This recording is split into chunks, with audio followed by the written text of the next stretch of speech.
Hey kids, welcome back to another episode of Virtual Trooper Island. I'm Trooper Robert Purdy, and I'm joined here with a friend of mine, Rufus Cravens. Hello. Man, tell us a little bit. We're going to be talking about boat safety today. We're going to be talking about water safety. We're going to shoot it back over to across the island here in a minute, and they're going to do some canoeing. But I think it's pretty cool. I drive a police car. You drive a police truck, right? Yep. And you also get to drive something else out here on a daily basis or whenever you're working. Tell us a little bit about you, your job, and what you do. Okay.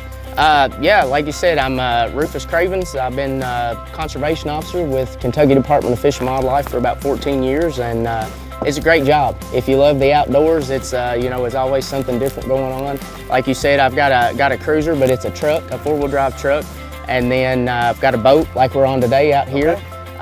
We get to drive ATVs, four-wheelers, and side-by-sides during the hunting seasons a lot, so it's a really good job. Well, we've been doing different things with camp. We've been doing archery, fishing. Today we're going to be out on the water. So some of those things may be an instance where someone has the opportunity to meet you. Sure. Yeah. So, as we're out here, a lot of people don't know, you can't just hop on a boat and just take the boat without any equipment out on the lake. Is that right? That is correct, yes. What are some of the things that people may need to know if they have the opportunity to get out on a boat? Okay. Well, there's a lot of different things that you have to have on the boat. Number one, if it's got a motor on it, it's supposed to be registered just like a vehicle is, so you've got to have a registration. And then there's a lot of safety equipment that's required on the boat. You have to have a life jacket, first and foremost, and most importantly, you have to have a life jacket on board the boat for every person that's on the boat. Gotcha. It has to be size appropriate, meaning, if it's a small child, it's supposed to fit a child. If it's a large adult, then it's got to be an adult size. So I can't be putting on any kind of kid's life jacket? That's what you're saying. Right, exactly. Yeah, it's got to be the right size. It's supposed to be in good working condition, meaning no rips or tears in it. Sure. And then readily accessible in a position where you can get a hold of it. Okay. So. Now, are there any times now, we're talking on a boat, do people have to have them on at a certain time or at a certain age? Is there kind of some requirement? There is, yes, good question. Anyone under the age of 12, so 11 and under, has to have the life jacket on anytime the boat is underway. Okay. So anytime the boat's moving, under 12 has to have the life jacket on. I think it's a good idea for everybody to wear it, even adults, especially if you're underway.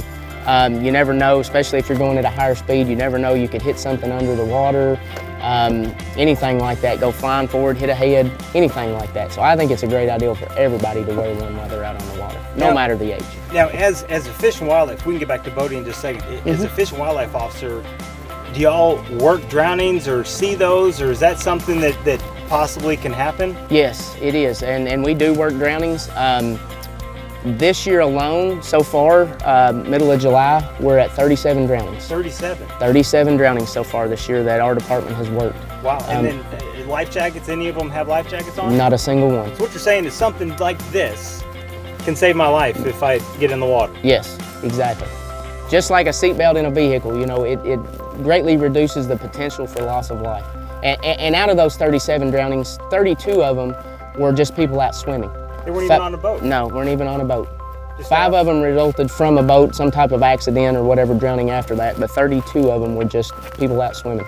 So you hear that. If you're going to be out on the water, make sure that you have a life jacket on. Yours looks a little bit different than mine. I think that's something to point out. What's yours do? Mine is, it's got an self-inflated, so it's a lot smaller. It's cooler to wear, not as bulky, doesn't bother you, not as uncomfortable sometimes as the bigger bulky ones. And when you fall in the water, it has like a CO2 cartridge with carbon dioxide in it, I guess, but basically the pressure of the body and the jacket against the water causes it within just a few seconds to self-inflate. Really? Yes. So it's kind of like one of those that you see on an airplane or something. Yeah, yeah. Hidden underneath your seat. Right, kind of like that, yeah.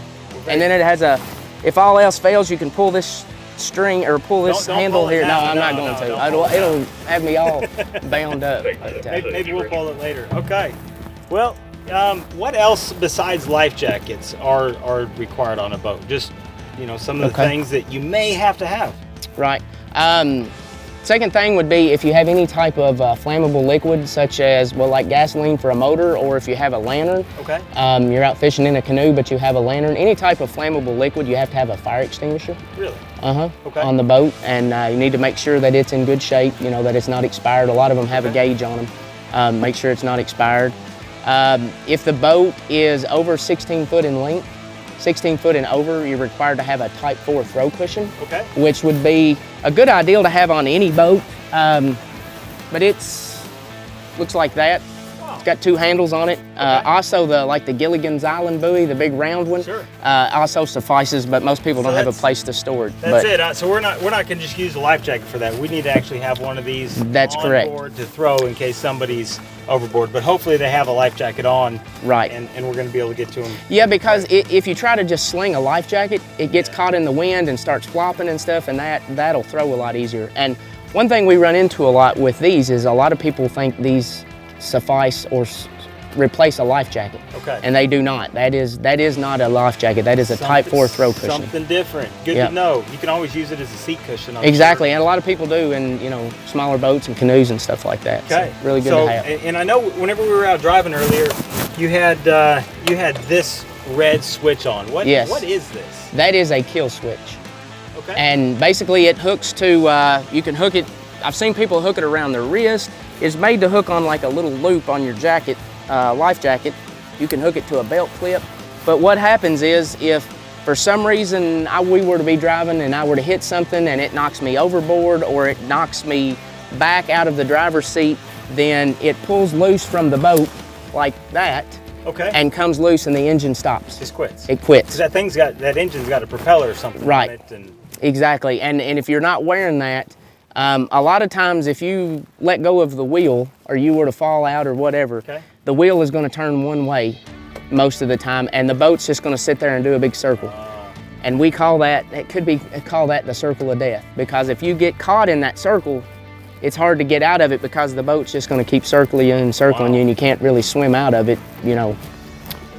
It's pretty dangerous, so that can save a lot of lives right there. Wow, it sounds like there's all kinds of safety things that are out here on the lake, stuff that people don't necessarily think about. So, yeah, no, man, this is great information. I do some open water swimming. I do some swims, and I know whenever I get out, even if I'm training, I may not be wearing a life jacket, but maybe have a swim buoy or a wetsuit, something to keep me afloat if something was to happen. And you know, my grandfather, he drowned. He's in the line of duty, and so you know, I think that having something like this on definitely is going to make a difference. Yeah, definitely will. Anything else that you want to mention, or any kind of pieces of advice before people get out on the water and maybe try out canoeing, or maybe they're doing some swimming, or a family member that has a boat? Right. Yeah, I cannot drive home the importance enough of wearing a life jacket. You know, even if you're not going out on a boat, you're going swimming.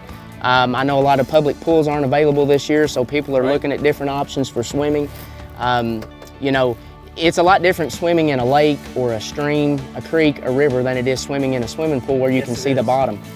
You know, you should never dive into the water if you can't see the bottom, because there could be rocks or stumps, anything like that underneath the water that you could hit, knock yourself out, anything like that. Plus there's undercurrent sometimes. Water can have a drop off, maybe, you know, maybe it's 3 foot till you get out and then all of a sudden it drops from 3 to 10 foot and you don't know that because you can't see the bottom. So I can't stress the importance enough of wearing that life jacket. Even if you're just going swimming into an unknown body of water like that, you're not, even if you are familiar with it, rivers and creeks and streams can continually change from, you know, with just the water flow, the water level and the currents and stuff. And it may look calm on top, but there may be an undercurrent that could catch you and kind of pull you out. So, well, I know streams and rivers can be dangerous because sometimes after some rapids or something, it starts turning over or whatever, and those can be some dangerous situations. Right, correct, yes. Sergeant Cravens, thanks so much for coming down to Trooper Island, teaching us about some of the things we need to know before we get out on the water, whether we're boating, canoeing, swimming, hanging out. It sounds like life jackets are going to save lives, and hopefully everybody's going to be buckled up this way. Yes. Also in a car, right? Right, exactly. Yep, I can't stress the importance of those life jackets enough. They do save lives for sure. Okay, well, we're going to send it back over to the other side of the island where Trooper Jonathan Biven He's going to be out. They're going to talk canoeing. They're going to get out on the water, teach you what you need to know. If you're at home, make sure that you wear a life jacket if you get out on the water. If you are able to do the craft, do the craft, the downloadable activity. If you get out on the water, make sure you share the pictures. We're excited. We've been seeing some great pictures. We want to see those life jackets. So until next time, take care and stay safe. Let's see what Jonathan has.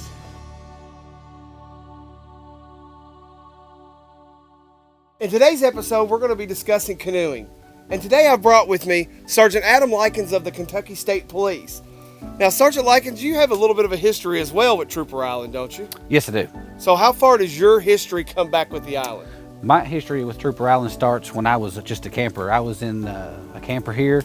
I progressed from a camper to a junior counselor, from a junior counselor to a counselor, and then after I aged out of kind of being a counselor, I went to become a trooper. Wow.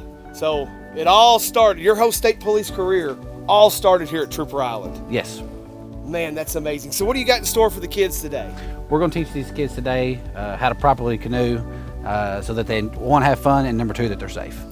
Okay. Now we've got some kids here for you. What's the odds we're actually going to get out in the canoes? Is that something we can do today? If we can get some kids in a canoe, we'll get them out there. Okay. And I believe we've got some stuff for you all to be able to do at home. I think we talked about maybe getting some type of broom or something to kind of replace as an oar, some of the things that you can kind of show them that they can follow, you all can follow along with Sergeant Likens at home. Is that right? Yes. Okay, well, I'm going to get out of your way, and I'm going to let you have some fun out here on the lake. Okay. All right.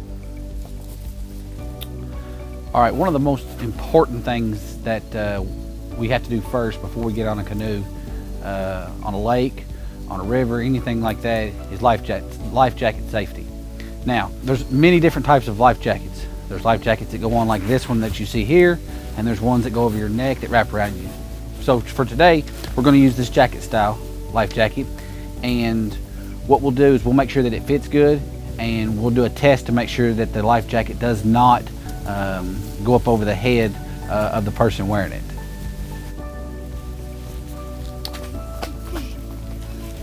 So what we'll do is we'll go ahead and put the life jacket on. We'll put the life jacket on and snap it up good.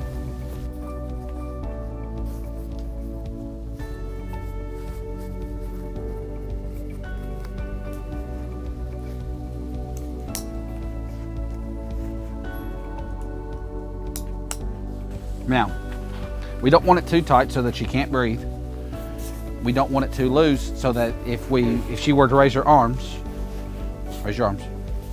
this life jacket won't come up over her head. So that's one of the most important things that we need to, when you're putting your life jacket on, you want to make sure that it's comfortable, and two, that it's not going to come up over your head if she were to flip over or anything like that in the water.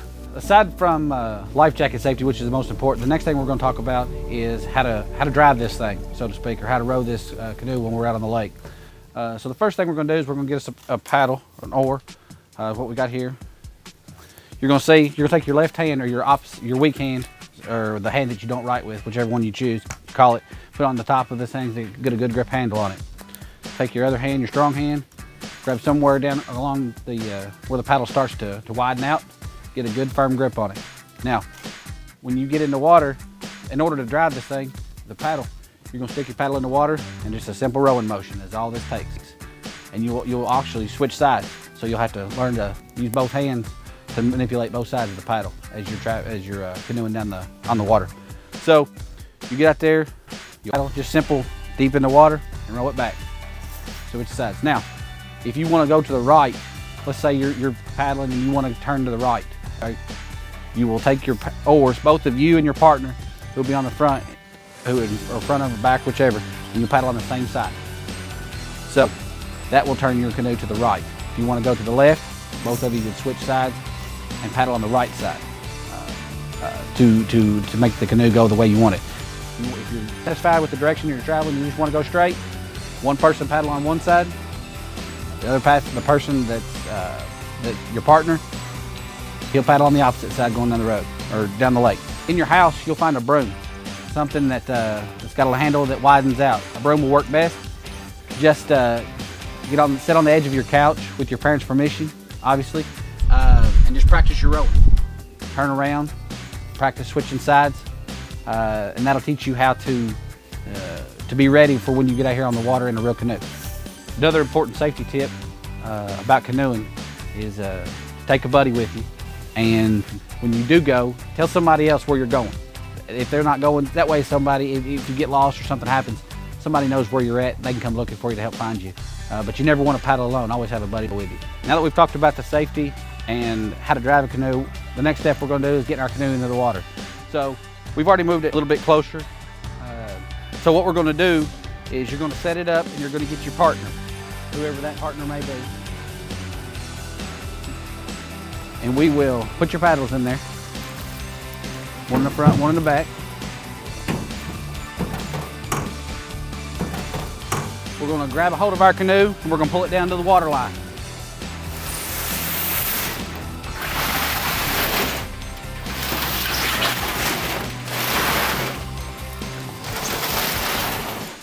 All right, so we've got our canoe to the water. So what we're going to do now, our buddy is going to get in the front. And the front seat is easy to determine because it's a little bit wider. And you can see inside the canoe, there's a little bit more room, leg room in the front. Whoever sits in the back is going to be kind of the steering wheel of this vehicle too, so that he can steer it as we're paddling and canoeing out here. And another thing to help your kind of help your buddies out, this gets a little unstable. So as your partner goes to the front, reach down, grab a hold of the sides, keep it from rocking on her. That way your partner doesn't fall out, and you're already wet before you get started. So once everybody's ready, what you do, just when everybody's in your seat ready to go, your back person just get in, kind of push yourself off. Hang tight. I may have not went too far. There we go. All right. All right, to the right. So you're on paddle on the left side. Switch your hands, switch your hands. Switch your hands. Look where you're going, watch where you're going. All right, to the left. Switch your hands around, there you go.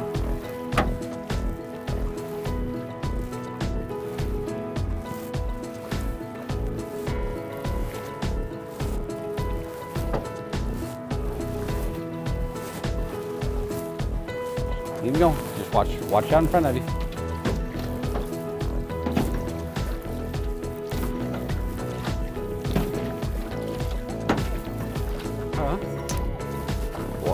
Rocks.